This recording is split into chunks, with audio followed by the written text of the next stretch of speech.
കഴിഞ്ഞ ഒരാഴ്ചക്കാലം കർത്താവ് ഈ പ്രദേശത്ത് നമ്മളെ സൂക്ഷിച്ചു, പരിപാലിച്ചു. ദൈവത്തിൻ്റെ വിശ്വസ്തതയ്ക്കായിട്ട് കർത്താവിന് സ്തോത്രം ചെയ്യുന്നു.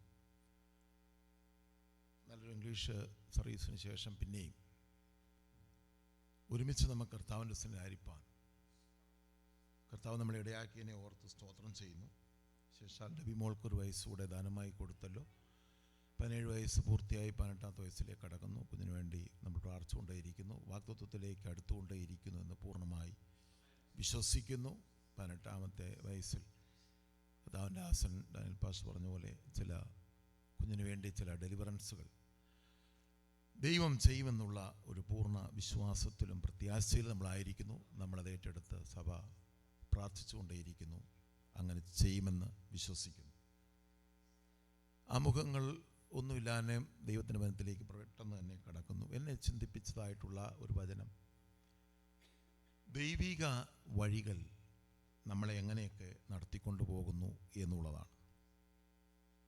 എന്താണ് ദൈവത്തിൻ്റെ പദ്ധതികൾ എങ്കിൽ ദൈവത്തിൻ്റെ ദ വേ എന്നുള്ള ഒരു സബ്ജക്റ്റാണ് ഇന്ന് പകൽക്കാലം ചിന്തിപ്പാനായിട്ട് ആഗ്രഹിക്കുന്നത്. നമുക്കതിന് ആധാരമായിട്ട് യോഹന്നാൻ്റെ സുവിശേഷം 14-ാം അധ്യായം 6-ാമത്തെ വാക്യം നമുക്കൊന്ന് വായിക്കാം.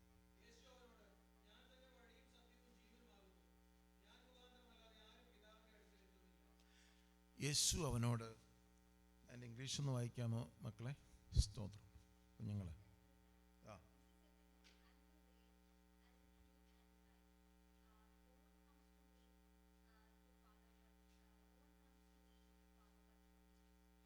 ഇവിടെ ഐ ആം ദ സ്റ്റേറ്റ്മെൻ്റ് എന്നുള്ള യോഹന്നാൻ്റെ സുവിശേഷത്തിൽ 7 സ്റ്റേറ്റ്മെൻ്റ് ഉണ്ട്. അതിൽ 6-ാമത്തെ സ്റ്റേറ്റ്മെൻ്റാണ് I am the way, truth and life. 1-ാമത്തെ യോഹന്നാൻ 6:30 പറയുന്നു I am the bread of life, ഞാൻ ജീവൻ്റെ അപ്പമാകും. 2 യോഹന്നാൻ 8:12 പറയുന്നു I am the light of the world, ഞാൻ ലോകത്തിൻ്റെ വെളിച്ചമാകും. യോഹന്നാൻ 10:7 പറയുന്നു ഐ ആം ദ ഡോർ, ഞാൻ വാതിലാകും. അതേ അധ്യായത്തിൽ 10:11 പറയുന്നു I am the good shepherd, ഞാൻ നല്ല ഇടയനാകും. അതിൻ്റെ 11:25 പറയുന്നു I am the resurrection and life, ഞാൻ തന്നെ പുനരുത്ഥാനവും ജീവനുമാകും. 6-ാമത്തെ സ്റ്റേറ്റ്മെൻ്റ് ആണെന്ന് പകൽക്കാലം നമ്മൾ ചിന്തിക്കുന്നത് I am the way, truth and life, ഞാൻ തന്നെ വഴിയും സത്യവും ജീവനുമാകുന്നു. 7-ാമത്തെ സ്റ്റേറ്റ്മെൻ്റ് ആണ് ഈ യോഹന്നാൻ സുവിശേഷം 15:1 പറയുന്ന I am the true vine, ഞാൻ സാക്ഷാൽ മുന്തിരിവള്ളിയാകും. അതിലൊരു സ്റ്റേറ്റ്മെൻ്റ് ആണെന്ന് വളരെ പ്രധാനപ്പെട്ട മർമ്മങ്ങൾ, ആഴമേറിയ ദൈവിക മർമ്മങ്ങൾ ഉള്ള ഒരു ഭാഗമാണ് യോഹന്നാൻ സുവിശേഷം എന്ന് പറയുന്നത്. യേശുവിൻ്റെ ദൈവത്വത്തെ നമ്മുടെ മുമ്പിൽ വരച്ചു കാട്ടുന്ന അതിപ്രധാനമായ സുവിശേഷങ്ങളിൽ ഏറ്റവും വിലയേറിയ സുവിശേഷമാണ് യോഹന്നാൻ്റെ സുവിശേഷം. AD 90 യോഹന്നാൻ ഈ സുവിശേഷം എഴുതുന്നത്. എന്ന് പറഞ്ഞാൽ യേശു ക്രിസ്തു മരിച്ചതിന് ശേഷം 60 വർഷത്തിന് ശേഷമാണ് 60 വർഷത്തിന് ശേഷം തിരിഞ്ഞു നോക്കുമ്പോൾ യേശുവിനെ പറ്റി യോഹന്നാൻ്റെ ഉള്ളിൽ വന്ന ദർശനമാണ് ഈ സുവിശേഷം. സ്തോത്രം. എന്നാൽ ഈ വഴിയെക്കുറിച്ച് ചിന്തിക്കുമ്പോൾ നമുക്ക് 2-3 വഴികളെക്കുറിച്ച് ഇന്ന് പകൽക്കാലം ചിന്തിപ്പാൻ ആഗ്രഹിക്കുന്നു. ഒത്തിരി സമയം എടുക്കത്തില്ല, നിങ്ങളാരും വിഷമിക്കേണ്ട. എനിക്കറിയാം രാവിലെ എഴുന്നേറ്റ് വളരെ ബുദ്ധിമുട്ടി ഇതിനായിട്ടൊക്കെ വളരെ സ്ട്രഗിൾ ചെയ്ത് ഒക്കെ വന്നവരാണ് നിങ്ങളെല്ലാവരും. അതുകൊണ്ട് ഞാൻ കുറച്ച് സമയം എടുക്കത്തുള്ളൂ, എങ്കിലും വളരെ ശ്രദ്ധയോടെ ഇരിക്കണമെന്ന് ദൈവനാമത്തിൽ ഓർമ്മിപ്പിക്കും. നമ്മളറിയാം മോശ ഇസ്രായേൽ മക്കളെ മിസ്രൈമിൽ നിന്ന് വിടുവിച്ചിട്ട് കനാൻ ദേശത്ത് കൊണ്ടുവരുമ്പോൾ പോകുന്ന വഴിയിൽ പുറപ്പാട് പുസ്തകം 33-ാം അധ്യായത്തിലെത്തുമ്പോൾ അവിടെ മോശ ഭയങ്കര ഒരു സ്ട്രഗിൾ നേരിടുകയാണ്. നമുക്ക് പുറപ്പാട് 33-ന്റെ അതിൻ്റെ 12-13 വാക്യങ്ങൾ വേഗത്തിലൊന്ന് വായിക്കാം.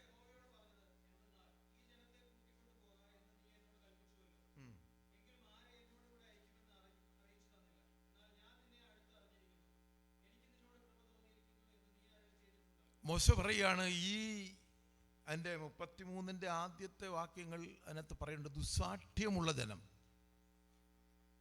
കാര്യം ഇവരെ മേയിച്ചുകൊണ്ട് പോകുന്ന അത്ര ഈസി അല്ല, ഈ വഴി അത്ര ഈസി അല്ല.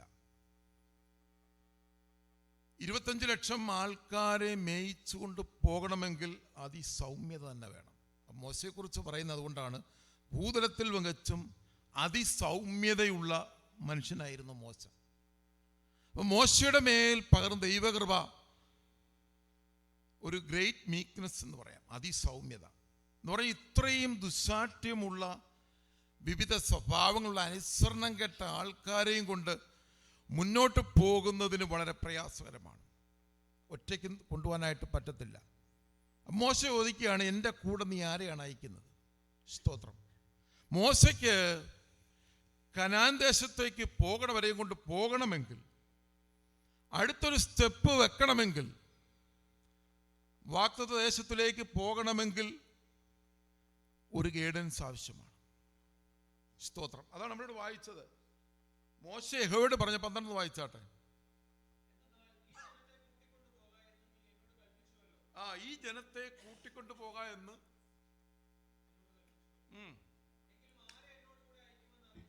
മോശയുടെ കൺസേൺ എന്ന് പറഞ്ഞാൽ എൻ്റെ കൂടെ ആരുണ്ട്? അതാണ് മോശയുടെ ഒരു കൺസേൺ എന്ന് പറയുന്നത്. ഇതൊരു ഈസി ആയിട്ടുള്ള കാര്യമല്ല. ഒരു ജനത്തെ നയിച്ചുകൊണ്ട് മുമ്പോട്ട് പോകുന്നത് അത്ര ഈസി അല്ല. കാരണം വിവിധ സ്വഭാവങ്ങളുള്ള ആൾക്കാരാണ്. അവരെയും കൊണ്ട് വാഗ്ദത്ത ദേശത്തേക്ക് പോകുക എന്ന് പറയുന്നത് it's not a easy way. അതുകൊണ്ട് ദൈവം, അല്ലെങ്കിൽ മോശ ദൈവത്തോട് പറയുകയാണ്, നീ എന്നോട് പറഞ്ഞിട്ടുള്ളൂ, ഞാൻ നിന്നെ അടുത്തറിഞ്ഞിരിക്കുന്നു, നിനക്കെന്നോട് കൃപയുണ്ടാകും, നിന്റെ ഗ്രേസ് എൻ്റെ മേലുണ്ട്, നീ എന്നെ വ്യക്തമായിട്ട് അറിഞ്ഞിരിക്കുന്നു, ഒക്കെ ശരിയാണ്. പക്ഷെ എനിക്ക് ഒരു സപ്പോർട്ട് വേണം. സ്തോത്രം. അതില്ല എങ്കിൽ എനിക്ക് മുന്നോട്ട് പോകാനായിട്ട് സാധ്യമല്ല. അവിടെ അതിൻ്റെ 13ാമത്തെ വാക്യം, ആകയാൽ എന്നോട് കൃപയുണ്ടെങ്കിൽ നിന്റെ വഴി എന്നെ അറിയിക്കണമേ. ഇന്ന് പകലിൽ പ്രതിസന്ധി ഘട്ടത്തിൽ നിൽക്കുമ്പോൾ നാം ദൈവത്തോട് പ്രാർത്ഥിക്കേണ്ട, ചോദിക്കേണ്ട ഒരു കാര്യമാണ്, നിന്റെ വഴി എന്നെ അറിയിക്കണം. നമുക്കറിയത്തില്ല നമുക്ക് എന്താ ചെയ്യേണ്ടത്. നമുക്കറിയത്തില്ല വാഗ്ദത്തത്തിലേക്ക് എങ്ങനെയാണ് മുമ്പോട്ട് യാത്ര ചെയ്യേണ്ടത്. എന്നാൽ ഈ ഭൂമിയിൽ നമ്മെ കൈപിടിച്ച് നടത്തുന്ന നമ്മുടെ നല്ലൊരു കർത്താവ് നമുക്കുണ്ട്. നമുക്ക് നല്ലൊരു അപ്പനുണ്ട്.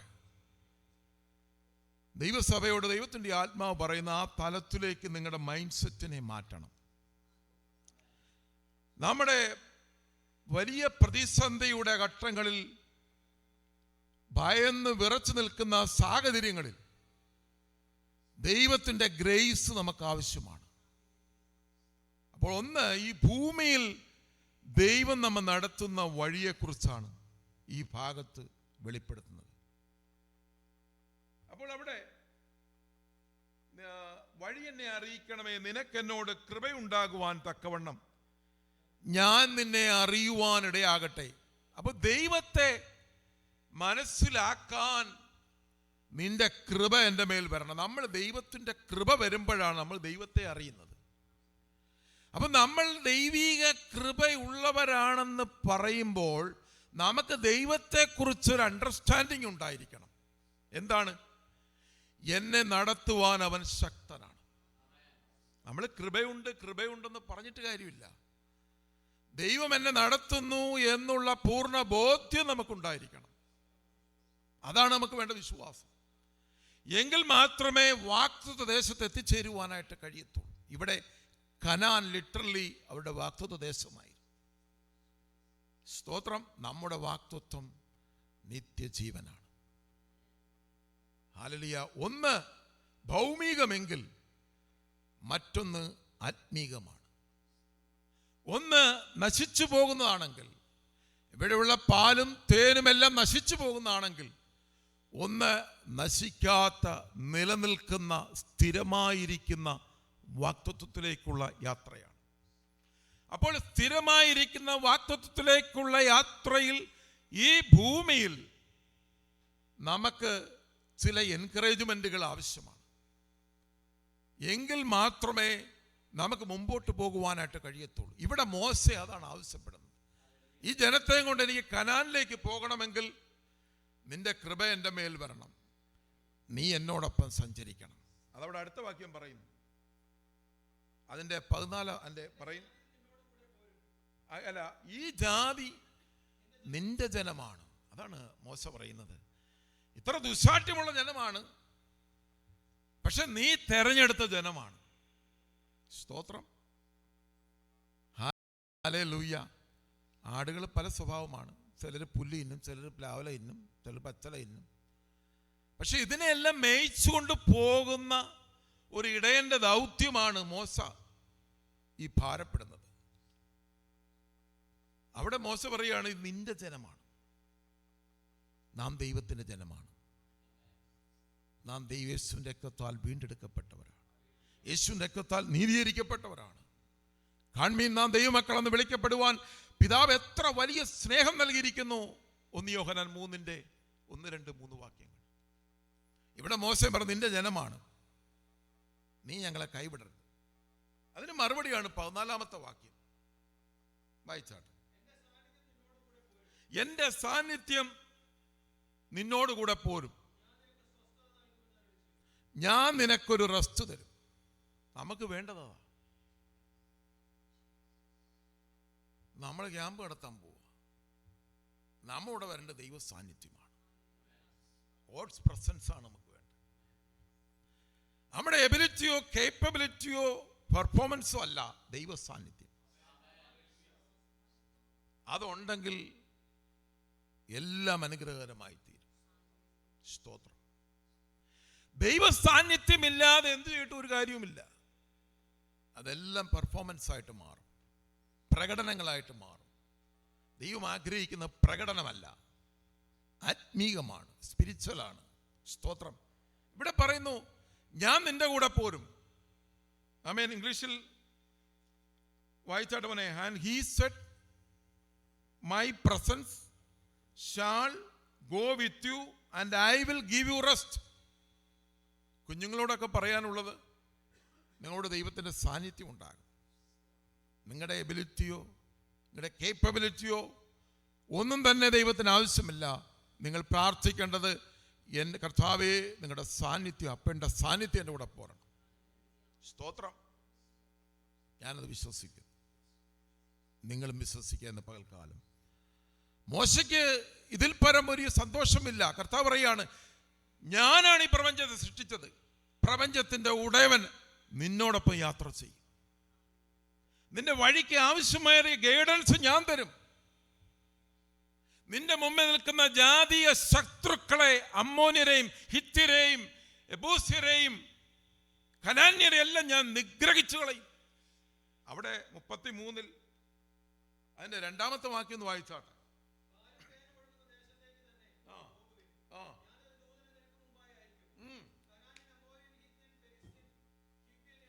അഞ്ച് ടൈപ്പ് ജാതീയ വർഗങ്ങൾ ഇസ്രായേലോട് യുദ്ധം ചെയ്യാണ്. എവിടെയും യുദ്ധമുണ്ട്. ഏതൊരു വാക്തത്വത്തിലേക്കും പോകുന്നതിനെതിരായിട്ട് ഫൈറ്റ് ഉണ്ട്. അത് ഏത് വാക്തത്വം ആയിക്കോട്ടെ, ഭൂമിയിലുള്ളതായിക്കോട്ടെ, നിത്യതയിലായിക്കോട്ടെ. ഭൂമിയിലുള്ളതാണ് നമ്മളിപ്പോൾ ചിന്തിക്കുന്നത്, അതാണ് നമ്മളെ നിത്യതയിലേക്ക് നടത്തുന്നത്. അപ്പൊ 5 ടൈപ്പ് ജാതികൾ നിൽക്കുകയാണ്, വാക്തത്വത്തിന് തടസ്സമായിട്ട് നിൽക്കുന്ന. ദൈവത്തിൻ്റെ വാക്തത്വമാണ് നിന്നെ അവിടെ കൊണ്ടുപോകാം എന്നുള്ളത്. സ്തോത്രം. എന്നാൽ എൻ്റെ ദൂതനെ നിന്നെ മുമ്പിൽ അയക്കും, ഞാൻ നിനക്ക് വഴി കാണിച്ചു തരും. നീ എങ്ങനെ പോകണം, ഏത് വഴി കൂടെ യാത്ര ചെയ്യണമെന്ന് കാണിച്ചു തരും. ഇന്ന് പകൽക്കാലം പ്രിയമുള്ളവരെ, ഈ സഭായോഗത്തിൽ കൂടിയിരിക്കുന്ന പ്രിയപ്പെട്ടവരെ, ഇന്ന് പകലിൽ നാം ആഗ്രഹിക്കുന്ന എന്താണ്? നമ്മൾ എന്തിനാണ് വിശുദ്ധ സഭായോഗത്തിൽ കടന്നു വന്നത്? ഈ ആഴ്ച കടന്നു വന്നില്ലെങ്കിൽ അടുത്ത ആഴ്ച എൻ്റെ വാഹനത്തിന് എന്തെങ്കിലും അപകടം വരുമെന്ന് വിചാരിച്ചിട്ടാണോ ഇന്ന് നമ്മളിവിടെ കൂടിയിരിക്കുന്നത്? ഈ സഭായോഗത്തിൽ പങ്കെടുത്തില്ലെങ്കിൽ അടുത്ത ആഴ്ചയിൽ എൻ്റെ വിഷയങ്ങൾക്ക് തടസ്സം വരുമോ എന്ന് ചിന്തിച്ചിട്ടാണോ? അല്ല. നമുക്കൊത്തിരി പറയാനുണ്ട്. എന്നാൽ ഞാൻ ഇന്നലെ2-ാം അധ്യായം വായിച്ചപ്പോൾ എൻ്റെ ഉള്ളിൽ വന്ന ഒരു കാര്യം ഇങ്ങനെയാണ്: കർത്താവേ, ഇത്രയും കൊടും പാപിയായിരുന്ന എന്നെ നീ നീതീകരിച്ച് നിന്റെ ഒരു മകനാക്കി തീർത്തല്ലോ. ഇതിൽ പരം ഭാഗ്യമെന്താ പ്രിയപ്പെട്ടവരെ? നിന്ന നിലയിൽ മനുഷ്യൻ യേശുവിനെ അറിയാതെ മരിച്ചുകൊണ്ടിരിക്കുന്നു. നിന്ന നിലയിൽ ഫ്ലൈറ്റുകൾ ക്രാഷായിട്ട് മനുഷ്യൻ ചാമ്പലാകുന്നു. കഴിഞ്ഞ ദിവസം കുവൈത്തിൽ ഒരു കുഞ്ഞ്, ഹിന്ദു വിശ്വാസി എന്നൊരു കുഞ്ഞ്, 19 വയസ്സുള്ള ആ മകനെ വീടുമായിട്ട് വിട്ട് പിണങ്ങിപ്പോയി വെളിയിലേക്ക് പോയിട്ട് സൺസ്ട്രോക്ക് വന്ന് മരിച്ചു പോകാനിടയായി തീർന്നു. അതും ഒരു പെന്തക്കോസ് വിശ്വാസി. ഹല്ലേലൂയ. പ്രിയമുള്ളവരെ, നമുക്ക് ദൈവം അവസരങ്ങൾ തന്നുകൊണ്ടിരിക്കുകയാണ്. എന്നാൽ ഇന്ന് പകൽക്കാലം ഞാൻ പ്രാർത്ഥിക്കുന്ന കർത്താവേ, നിന്റെ വഴി എന്നെ അറിയിക്കണമേ. ഞാൻ കടന്നു പോകുന്ന ശോധനയുടെ വഴികൾ നിനക്കറിയാം. ഞാൻ കടന്നു പോകുന്ന സകല വേദനകളും നിനക്കറിയുന്നു. എൻ്റെ ഭാരം നിനക്കറിയാം. എൻ്റെ ആകുല ചിന്തയെ നീ അറിയാം. എന്നാൽ ഇന്ന് പകൽക്കാലം ഇതിൽ കൂടെ നടക്കുമ്പോൾ എനിക്ക് നിന്റെ വഴി എനിക്ക് കാണിച്ചു തരണം.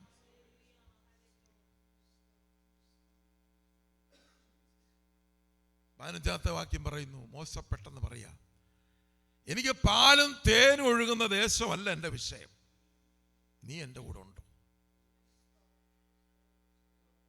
സ്തോത്രം. ഇന്ന് പകൽക്കാലം നിങ്ങൾ ചിന്തിക്കണം. ആമേൻ. ദൈവ സാന്നിധ്യം നമ്മുടെ കൂടെ ഉണ്ടോ? ഗോഡ്സ് പ്രസൻസ് നമ്മുടെ ഭവനത്തിനകത്തുണ്ടോ?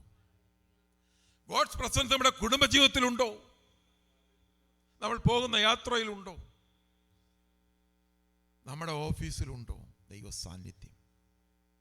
അതോ ഈ വിശുദ്ധ സഭായത്ത് വരുമ്പോൾ ഇവിടെ നിന്നെല്ലാം തട്ടിക്കുടഞ്ഞ് അടുത്ത ആഴ്ച വരും പിന്നെയും പുതുക്കിക്കൊണ്ടുവരുന്ന അനുഭവമാണ്? ഇന്ന് പകൽക്കാലം നാം നമ്മുടെ ലെവലുകൾ മാറ്റേണ്ടിയിരിക്കുന്നു. നമ്മുടെ ആത്മതലം മാറ്റേണ്ടിയിരിക്കുന്നു. ദൈവിക സാന്നിധ്യം നിങ്ങൾ അടുക്കളയിൽ നിൽക്കുമ്പോഴും, ജോലി ചെയ്യുമ്പോഴും, വാഹനം ഓടിക്കുമ്പോഴും, മറ്റൊരാളോട് സംസാരിക്കുമ്പോഴും ഒക്കെയും ദൈവിക സാന്നിധ്യം അനുഭവിക്കുവാൻ നമുക്ക് കഴിയണം. പ്രിയപ്പെട്ടവരെ, പലപ്പോഴും ഈ വാക്യം എന്നെ ഒത്തിരി ചിന്തിപ്പിച്ചു. നമ്മൾ നിസ്സാരമായി ദൈവ സാന്നിധ്യം എന്നൊക്കെ പറയുമ്പോഴും, ദൈവ സാന്നിധ്യം ഉണ്ടെങ്കിൽ നമ്മുടെ ആത്മീയ ജീവിതം വളരെ മാറ്റമുണ്ടാകും. സ്തോത്രം. 16-ാമത്തെ വാക്യം, എന്നോടും നിന്റെ ജനത്തോടും കൃപയുണ്ടെന്നുള്ളത് ഏതിനാൽ അറിയും, നീ ഞങ്ങളോട് കൂടെ പോരുന്നതിനാലല്ലയോ. അപ്പൊ ദൈവത്തിന്റെ കൃപയെന്ന് പറയുന്നത് ദൈവം നമ്മുടെ മധ്യേ വസിക്കുന്നതാണ്.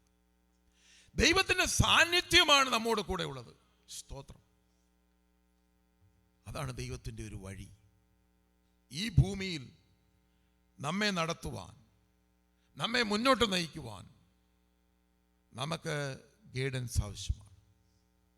ദൈവിക ഗൈഡൻസുകളില്ലാതെ മുന്നോട്ട് യാത്ര ചെയ്താൽ പലപ്പോഴും പലയിടത്തും നമ്മൾ ഇടിച്ചു നിൽക്കുവാനുള്ള സാധ്യതയുണ്ട്. ഞാൻ താഴോട്ട് ഞാൻ ഈ ഭാഗം വിടുകയാണ്. എൻ്റെ സബ്ജക്റ്റിലെ എൻ്റെ കോണ്ടക്സ്റ്റിലേക്ക് കടന്നു വരികയാണ്. ഇവിടെ വായിച്ച കോണ്ടക്സ്റ്റ് നമുക്കൊന്ന് പെട്ടെന്ന് വായിക്കാം. സ്തോത്രം. ഇവിടെ ഈ 14-ാം അധ്യായത്തോട് വരുമ്പോൾ യേശുവിൻ്റെ ക്രൂസ് മരണത്തിന് മുമ്പായിട്ട് ഈ ഭൂമിയിൽ നിന്ന് താൻ ഡിപ്പാർട്ട് ചെയ്യുന്ന സമയത്ത് തൻ്റെ അടുക്കൽ കൂടി വന്ന ശിഷ്യന്മാരുമായിട്ടുള്ളൊരു കോൺവെർസേഷനാണ്. ഈ സമയത്ത് യൂദ അവിടെ ഇല്ല. ബാക്കി 11 പേരോടാണ് കർത്താവ് സംസാരം. അത് പ്രത്യേകം നമ്മൾ ശ്രദ്ധിക്കണം. അതിൻ്റെ 13-ാം അധ്യായത്തിൽ അതിൻ്റെ 29-30 വാക്യങ്ങളിലാണ് യൂദ അവിടുന്ന് പോകുന്നതായിട്ട് നമ്മളെ കാണിക്കുന്നത്. അന്ന് വായിച്ചാട്ടെ. സ്തോത്രം. പണസഞ്ചി യൂദായുടെ പക്കലാകിയാൽ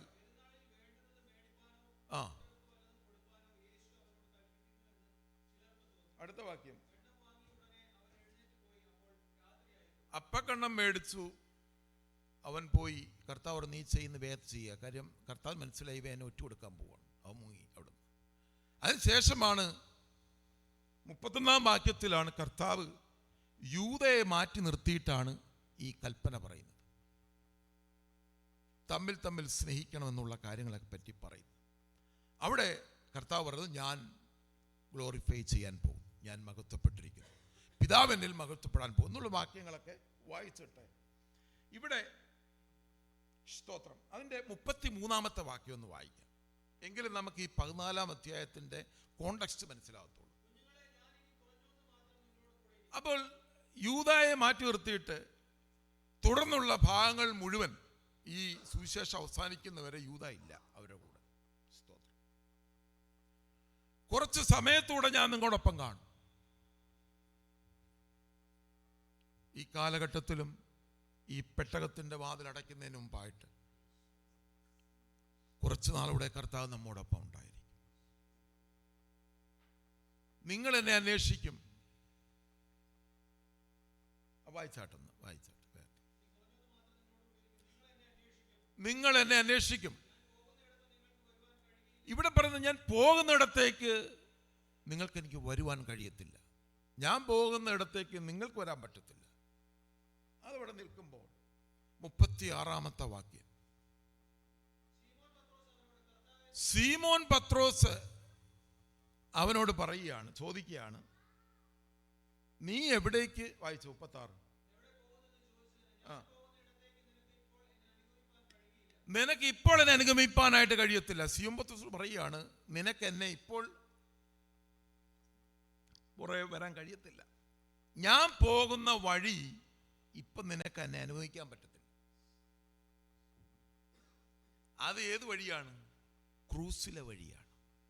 ക്രൂസിലെ വഴി, ത്യാഗത്തിൻ്റെ വഴി, കഷ്ടതയുടെ വഴി, സഹനത്തിൻ്റെ വഴി, സ്നേഹത്തിൻ്റെ വഴി ഇപ്പോൾ നിനക്ക് അനുഗമിക്കാൻ പറ്റത്തില്ല. അവിടെ താഴ്ത്തു വായിക്കറിയ പത്രോസ് യേശുവിനോട് മരിക്കാൻ നിൽക്കുകയാണ്. പത്രോസിൻ്റെ സ്നേഹം ആണ് അവിടെ പ്രദർശിപ്പിക്കുക. അത് അകത്തു തോന്നുന്ന സ്നേഹമല്ല, അത് ജഡീകമാണ്, മാനുഷികമായ സ്നേഹം. അതൊരിക്കലും നിലനിൽക്കുന്നതല്ല. മനുഷ്യ സ്നേഹങ്ങളൊന്നും നിലനിൽക്കുന്നതല്ല. നമ്മുടെ അകത്ത് ക്രിസ്തുവിൽ നിന്ന് വരുന്ന സ്നേഹമാണ് നിലനിൽക്കുന്നത്. എങ്കിലേ നമുക്ക് മറ്റൊരാളെ സ്നേഹിപ്പാൻ കഴിയത്തുള്ളൂ. ബാക്കിയെല്ലാം അത്യലയാണ്. മനസ്സിലായല്ലോ? സ്തോത്രം. ഇവിടെ പത്രോസ് പറയുകയാണ്, നിനക്ക് വേണ്ടി ഞാൻ മരിക്കാം. യേശു പത്രോസോട്, കർത്താവേ, ഇപ്പോൾ എനിക്ക് നിന്നെ അനുഗമിക്കാൻ കഴിയാത്ത എന്ത്? ഞാൻ എൻ്റെ ജീവനെ നിനക്ക് വേണ്ടി വെച്ച് കളയും. യേശുവിൻ്റെ ക്രൂസിലേക്കുള്ള വഴിയിൽ നമ്മൾ പലപ്പോഴും സാക്ഷ്യം പറഞ്ഞ് ഞാൻ ഈ വർഷം കർത്താവിന് വേണ്ടി ജീവിക്കും, ഈ വർഷം കർത്താവിന് വേണ്ടി മരിക്കും. അതെപ്പോഴാണ് കേൾക്കുന്നത്? ഡിസംബർ 31 രാത്രിയിൽ. എല്ലാ വർഷവും പറയും. ഇപ്പം നമ്മൾ പറഞ്ഞിട്ട് ഇപ്പം 6 മാസമായി. എന്തെങ്കിലും മാറ്റമുണ്ടോ? ഞാൻ ഉൾപ്പെടെയാണ് പറയുന്നത്. ഇനി ഒരു 6 മാസം കൂടെ കഴിഞ്ഞിട്ട് അത് വീണ്ടും നമ്മൾ പറയാൻ പോവുക. സ്തോത്രം. ഹല്ലേലൂയ. നമ്മുടെയൊക്കെ ജീവിതത്തെ നമ്മളൊന്ന് പരിശോധിക്കണം. ഇവിടെ നിന്ന് എനിക്ക് പ്രസംഗിക്കാനൊക്കെ പറ്റും. കർത്താവിൻ്റെ വഴിയിലേക്ക് നമ്മൾ നടക്കാൻ തയ്യാറാണ്. എന്നാൽ പത്രോസോട് യേശു പറഞ്ഞൊരു പ്രത്യേക കാര്യമുണ്ട്.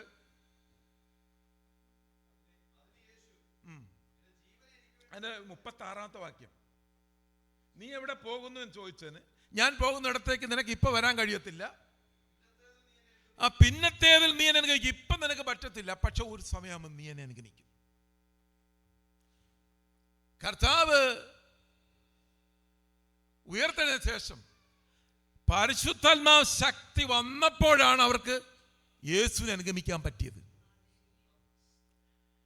പരിശുദ്ധാത്മാ ശക്തി, നിങ്ങൾ ഒരു വ്യക്തിയെ ചിലപ്പോൾ അത് പ്രത്യേകിച്ചൊന്നും കാണണമെന്നില്ല. ഈ സ്തോത്രം, ഈ മിഷണറികളൊക്കെ അവർ പോകുന്ന അവിടെ അകത്ത് ആ പരിശുദ്ധാത്മാ ശക്തി ഉള്ളതുകൊണ്ടാണ് അവർക്ക് മരണത്തെ ഭയമില്ല, അവർക്ക് യാതൊന്നും ഭയമില്ല. സ്തോത്രം. അപ്പൊ മരണത്തെ ഭയപ്പെടാത്ത ഒരു ദൈവിക ശക്തി ധരിച്ചെങ്കിൽ മാത്രമേ നമുക്ക് ക്രൂസിലേക്കുള്ള കർത്താവിൻ്റെ വഴിയിൽ യാത്ര ചെയ്യുവാനായിട്ട് പറ്റത്തുള്ളൂ. ബാക്കിയെല്ലാം ബാഹ്യ പ്രകടനങ്ങളാണ്.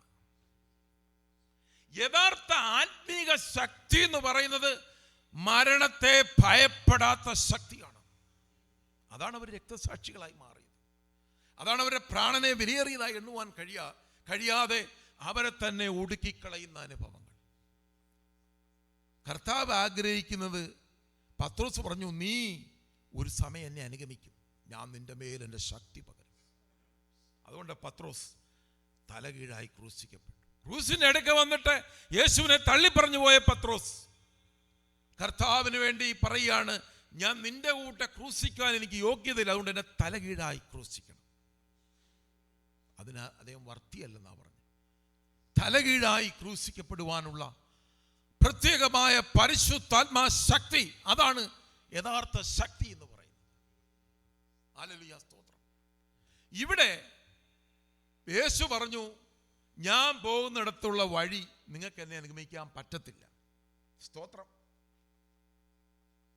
ഇത് തോമസിന് ഭയങ്കര സംശയമായി. അതാണ് ഇവിടുത്തെ ഈ കോണ്ടെക്സ്റ്റിൽ പറയുന്നത്. സ്തോത്രം. അവിടെ കാര്യങ്ങളൊക്കെ അവതരിപ്പിക്കുമ്പോൾ കർത്താവ് ക്രൂസിലേക്ക് പോകാനുള്ള സമയമൊക്കെ അടുത്തു. കർത്താവ് വിട്ടുപിരിയുന്ന സമയം വന്നപ്പോൾ ഒരു ഹൃദയം കലങ്ങാൻ തുടങ്ങി. ഭയങ്കര പ്രയാസമുണ്ട്. അവരൊറ്റപ്പെട്ടു പോകുന്നുള്ള ഒരു ചിന്ത അവരിലേക്ക് കടന്നു വന്നു. അതുകൊണ്ടാണ് കർത്താവ് നിങ്ങളുടെ ഹൃദയം കലങ്ങിപ്പോകരുത്. Do not let your heart be troubled, believe in God. അപ്പോൾ അവർക്കറിയാം ദൈവം ഉണ്ടെന്നറിയാം, പക്ഷെ യേശു ദൈവമാണെന്ന് അറിയത്തില്ല. അതുകൊണ്ടാണ് പറഞ്ഞത് എന്നിലും വിശ്വസിപ്പിൻ. അവിടെ യേശുവിൻ്റെ ദൈവത്വത്തെയാണ് കാണിക്കുന്നത്. അപ്പോൾ ദൈവത്തിൽ വിശ്വസിപ്പിൻ എന്ന് പറയുമ്പോൾ ദൈവം ഉണ്ടെന്ന് അവർക്കറിയാം, പക്ഷെ യേശു ദൈവമാണെന്ന് ശിഷ്യന്മാർക്ക് പൂർണ്ണമായിട്ട് അറിയത്തില്ല. അതുകൊണ്ടാണ് പറഞ്ഞത് എന്നിലും വിശ്വസിക്കും. അത് യേശുവിൻ്റെ ദൈവത്വത്തെ എക്സ്പോസ് ചെയ്യുന്നതിന് വേണ്ടി കർത്താവ് പറഞ്ഞ വചനമാണ്. എന്നിട്ട് പറയുകയാണ്, ഞാൻ എൻ്റെ പിതാവിൻ്റെ ഭവനത്തിൽ, ആ വാക്യങ്ങളൊക്കെ നിങ്ങൾക്കറിയാം. പ്രത്യേകിച്ച് നമ്മളെ ഫ്യൂണറൽ സർവീസിൽ ഏറ്റവും കൂടുതൽ വായിക്കപ്പെടുന്ന ഒരു വാക്യമാണിത്. എൻ്റെ പിതാവിൻ്റെ ഭവനത്തിൽ അനേകം വാസസ്ഥലങ്ങളുണ്ട്. ഞാൻ നിങ്ങൾക്ക് സ്ഥലം ഒരുക്കാൻ പോകുന്നു. ഞാൻ വന്നാൽ നിങ്ങളെ എന്തു ചെയ്യും? എൻ്റെ അടുക്കൽ ചേർത്തുകൊള്ളും എന്ന് പറഞ്ഞാൽ കർത്താവായ യേശു ക്രിസ്തുവിൻ്റെ രണ്ടാമത്തെ വരവിങ്കൽ നമ്മളെ എടുക്കപ്പെടും. അതാണ് നമ്മുടെ പ്രത്യാശ. അങ്ങനെ എടുക്കപ്പെടുന്നവരായ നമ്മൾ പിതാവിൻ്റെ വാസസ്ഥലത്തിലേക്ക് നമ്മളെ കൊണ്ടുപോകും. അതാണ് ഈ വചനം നമ്മളെ റിവീൽ ചെയ്യുന്നത്. മരിച്ചു പോയെങ്കിൽ കല്ലറ പൊട്ടി വരും. ജീവനോടിരിക്കുന്ന അവനോട് എടുക്കപ്പെടും.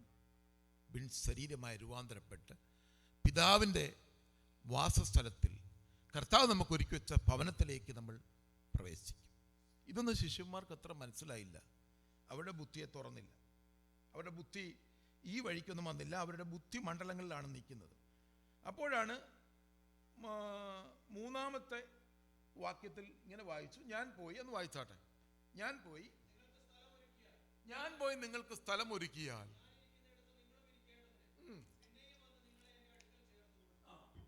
അപ്പൊ കർത്താവ് പോകുന്ന ഒരു കാര്യം പറയാണ്. അപ്പോഴാണ് തോമസിനൊരു സംശയം. തോമസ് ചോദിക്കുകയാണ്,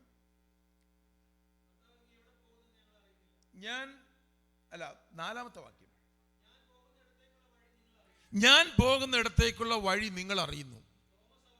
അപ്പൊ തോമസിന് സംശയം. നേരത്തെ എന്തോ പറഞ്ഞേ? കർത്താവ് പറഞ്ഞേ 33 പറഞ്ഞ എന്താണ്? ഞാൻ പോകുന്നിടത്തേക്ക് നിങ്ങൾക്ക് വരാൻ കഴിയത്തില്ല.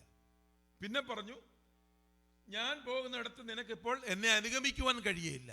അപ്പോൾ സ്വാഭാവികമായിട്ടും തോമസിന് സംശയം ഉണ്ടാകും. നമുക്കായാലും സംശയം ഉണ്ടാകത്തില്ലേ? നേരത്തെ പറഞ്ഞ ഒരു സ്റ്റേറ്റ്മെന്റിൽ നിന്ന് ഓപ്പോസിറ്റായിട്ടൊരു സ്റ്റേറ്റ്മെന്റ് കർത്താവ് പറയുന്നു. സ്തോത്രം. ഈ വചനം വായിക്കുമ്പോൾ ഇതൊക്കെ നമ്മൾ കുറച്ച് ആഴങ്ങൾ മനസ്സിലാക്കാൻ വേണ്ടിയാണ് ഇതൊക്കെ നമ്മൾ ഇന്ന് പകൽക്കാലം ദൈവത്തിൻ്റെ പരിശുദ്ധാത്മാവ് നമ്മളെ ഇതിൽ കൂടെ കേൾപ്പിക്കുന്നത്. അപ്പോൾ തോമസിന് സംശയം. നേരത്തെ പറഞ്ഞു ഫോളോ ചെയ്യാൻ പറ്റത്തില്ല, കാരണം ആ വഴി നിങ്ങൾക്ക് അറിയത്തില്ല. ഇപ്പൊ പറയാ ആ വഴി നിങ്ങൾ അറിയുന്നു. അത് ഏത് വഴിയാണ്? പിതാവിങ്കിലേക്കുള്ള വഴിയെക്കുറിച്ചാണ് ഇവിടെ കർത്താവ് പറയുന്നത്. നേരത്തെ പറഞ്ഞത് ക്രൂസിലേക്കുള്ള വഴിയാണ്. അവിടേക്ക് നിങ്ങൾക്ക് വരാൻ പറ്റത്തില്ല. അതിപ്പോൾ സമയമായിട്ടില്ല, സമയമാകുമ്പോൾ വരും.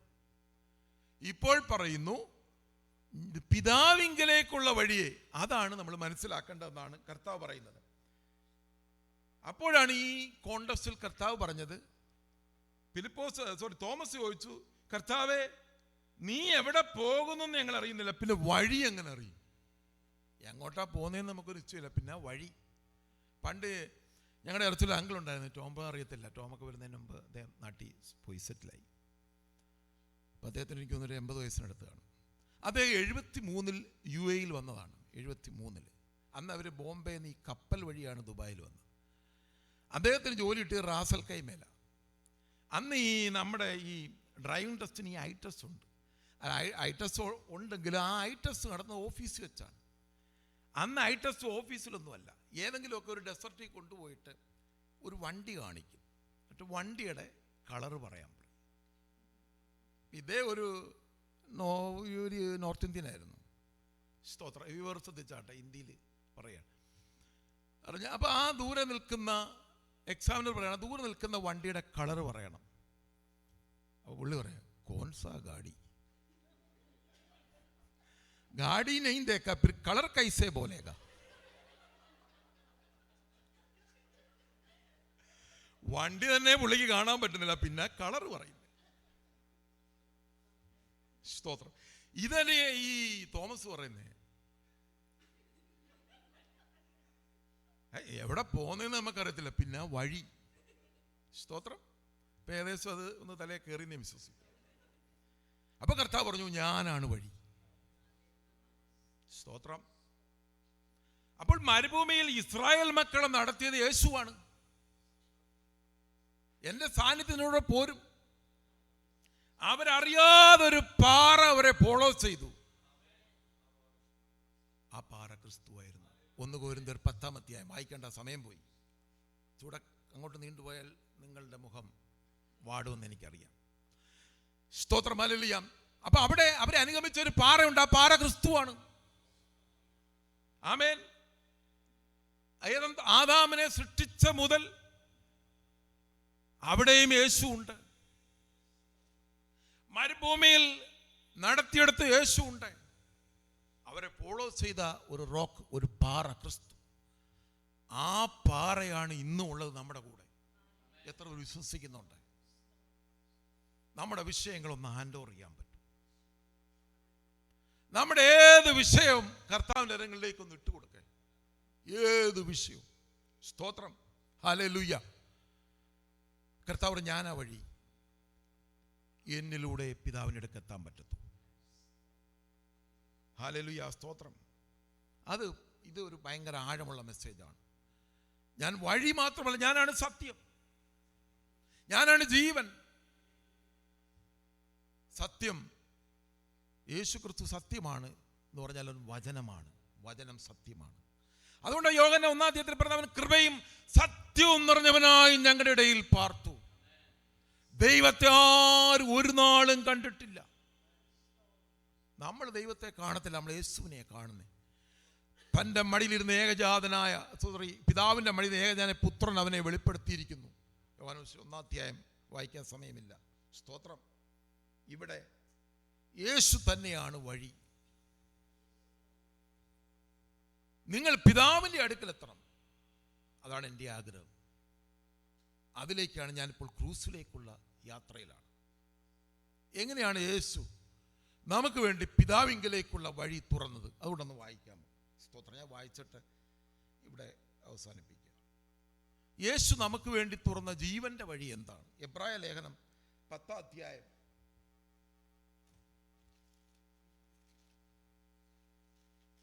അതിൻ്റെ 19 മുതൽ ഉള്ള വാക്യങ്ങൾ. അതുകൊണ്ട് സഹോദരന്മാരെ, യേശു തൻ്റെ ദേഹം എന്ന തിരശ്ശീലയിൽ കൂടെ നമുക്ക് പ്രതിഷ്ഠിച്ച ജീവനുള്ള പുതുവഴിയായി. അപ്പം നമുക്ക് വേണ്ടി പിതാവിൻ്റെ അടുക്കൽ എത്തുവാനുള്ള വഴിയാണ് ജീവന്റെ വഴി. സ്തോത്രം. ഹല്ലേലൂയ. ജീവനുള്ള പുതുവഴിയായി. അപ്പോൾ നമ്മളെ അതിവിശുദ്ധ മന്ദിരത്തിലേക്ക് നമുക്കൊരു എൻട്രി ലഭിച്ചിരിക്കുന്നു. അവിടെയാണ് പിതാവ് വസിക്കുന്നത്, പിതാവിൻ്റെ സാന്നിധ്യമുള്ളത്. അങ്ങനെയാണല്ലോ പഴയ നിയമത്തിൽ നമ്മൾ വായിക്കുന്നത്. സ്തോത്രം. അതിവിശുദ്ധ മന്ദിരം നമുക്ക് വേണ്ടി തുറന്നു തന്നിരിക്കുന്നു. അപ്പോൾ 24 മണിക്കൂറും കർത്താവിൻ്റെ സന്നിധിയിൽ കടന്നു വന്ന് പ്രാർത്ഥിപ്പാനായി, നമ്മുടെ ആവശ്യങ്ങൾ പറയാനായി ഒരു കൃപാസനം നമുക്ക് തുറന്നത് യേശു തൻ്റെ ശരീരം കാൽവരി ക്രൂസിൽ തകർത്തത് കൊണ്ടാണ്. അതാണ് നമ്മൾ വിശ്വസിക്കേണ്ടത്. അതുകൊണ്ടാണ് പിശാചിന്റെ മേൽ നമ്മൾ ജയമെടുക്കുന്നത്. സ്തോത്രം. വായിച്ചാട്ടെ.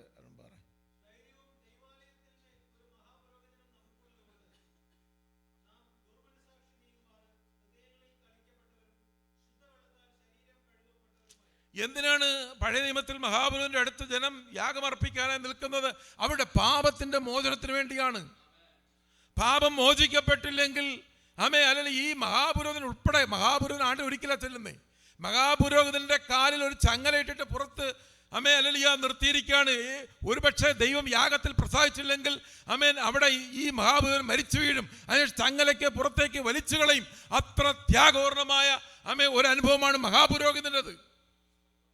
എന്നാൽ ഇവിടെ യേശു ക്രിസ്തു നമുക്ക് വേണ്ടി മഹാപുരോഹിതനായിട്ട് അവൻ പക്ഷപാതം ചെയ്യുവാനായി എബ്രായ ലേഖനം 4:25 വായിക്കുന്നു. അതുകൊണ്ട് നമ്മൾ മക്കളും അവകാശികളുമായി ധൈര്യത്തോടെ കൃപാസനത്തിന് അടുത്ത് ചെല്ലുക. തക്ക സമയത്ത് കരുണ ലഭിപ്പാനും കൃപ പ്രാപിപ്പാനുമായി ധൈര്യത്തോടെ വളരെ കോൺഫിഡൻസോടെ ഇന്ന് പകൽക്കാലം ചെല്ലട്ടെ. നമ്മൾ അതിനുവേണ്ടി യേശു തന്റെ ശരീരം കാൽവരി ക്രൂസിൽ തകർത്ത് പിതാവുമായിട്ടുള്ള ഒരു ആക്സസ് ഉണ്ടാക്കി. നമുക്കൊരു മധ്യസ്ഥന്റെ ആവശ്യമില്ല. നമുക്കൊരു യേശു ക്രിസ്തു അനേക മധ്യസ്ഥനാണ് നമ്മുടെ മുമ്പിലുള്ളത്. അവൻ തുറന്ന വഴിയാണ്. യഹൂദനെയും യവനെയും സെപ്പറേറ്റ് ചെയ്തിരുന്ന ന്യായപ്രമാണമെന്ന ശത്രുത്വത്തെ, ആ സെപ്പറേഷനെ, ആ വേർപാടിനെ, അതിന്റെ നടിച്ചുവറിനെ ഇല്ലാതാക്കി എല്ലാ പക്ഷത്തെയും ഒന്നിപ്പിച്ചു നിൽക്കുന്ന ഒരു പുതു ശരീരമാക്കി മാറ്റിയ കാൽവരി ക്രൂസിന്റെ വഴി, അത് പിതാവിങ്കിലേക്കുള്ള വഴിയായി. ആരുടെയും മധ്യസ്ഥന്റെ ആവശ്യമില്ല.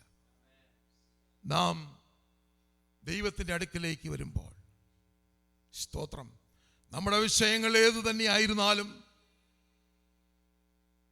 നമ്മൾ പ്രാർത്ഥിക്കുമ്പോൾ ദൈവിക സാന്നിധ്യം വെളിപ്പെടും. മോശെ അത് തന്നെയാണ് ആഗ്രഹിച്ചത്. നീ എൻ്റെ കൂടെ പോരുന്നില്ല എങ്കിൽ ഞങ്ങളെ ഇവിടുന്ന് പുറപ്പെടുവിക്കരുത്. നമ്മുടെ ഏതൊരു ജേർണിയിലും ദൈവ സാന്നിധ്യം ഉണ്ടായിരിക്കട്ടെ. നമ്മൾ പോകുമ്പോൾ നമ്മൾ സ്റ്റെപ്പ് വെക്കുന്ന ഓരോ കാര്യത്തിനു മേലും ദൈവത്തിൻ്റെ വാക്തത്വങ്ങൾ പൂർത്തീകരിപ്പാൻ ദൈവിക സാന്നിധ്യം വേണം. ആ ദൈവ സാന്നിധ്യത്തിലേക്ക് യേശു ഒരു വഴി തുറന്നിരിക്കുന്നു. പിതാവിൻ്റെ അടുക്കൽ എത്തിച്ചേരുവാൻ, പിതാവിൻ്റെ അടുക്കൽ ധൈര്യത്തോടെ നിന്ന് പ്രാർത്ഥിക്കുവാൻ, നമ്മുടെ സങ്കടങ്ങൾ പറയുവാൻ, വേദനകൾ പറയുവാൻ, ആകുല ചിന്തകൾ പറയുവാൻ, ഭാരങ്ങൾ പറയുവാൻ നമുക്കൊരു ആക്സസ് തുറന്നത് യേശു ക്രിസ്തു മുഖാന്തരമാണ്. അവനാണ് സത്യം, അവനാണ് ജീവൻ. അതുകൊണ്ട് ആ വഴിയിൽ കൂടെ യാത്ര ചെയ്താൽ നാം അവൻ്റെ വാസലത്ത് എത്തിച്ചേരുവാനിടയായിത്തീരും. ആ പിതാവിൻ്റെ ഭവനത്തിൽ എത്തിച്ചേരുവാൻ യേശു നമുക്ക് വേണ്ടി തുറന്ന പുതുവഴി. ആ വഴി നമുക്ക് വിശ്വസിക്കാം. അവൻ നമ്മുടെ ഹൃദയത്തിൽ സ്വീകരിപ്പാൻ, മുന്നിലുള്ള യാത്രയിൽ ആ സാന്നിധ്യം അനുഭവിപ്പാൻ ദൈവം നമ്മളെ സഹായിക്കട്ടെ എന്ന് ആത്മാർത്ഥമായി പ്രാർത്ഥിച്ചുകൊണ്ട് ഞാൻ എൻ്റെ വാക്ക് വിരാമം കുറിക്കുന്നു. God bless you all.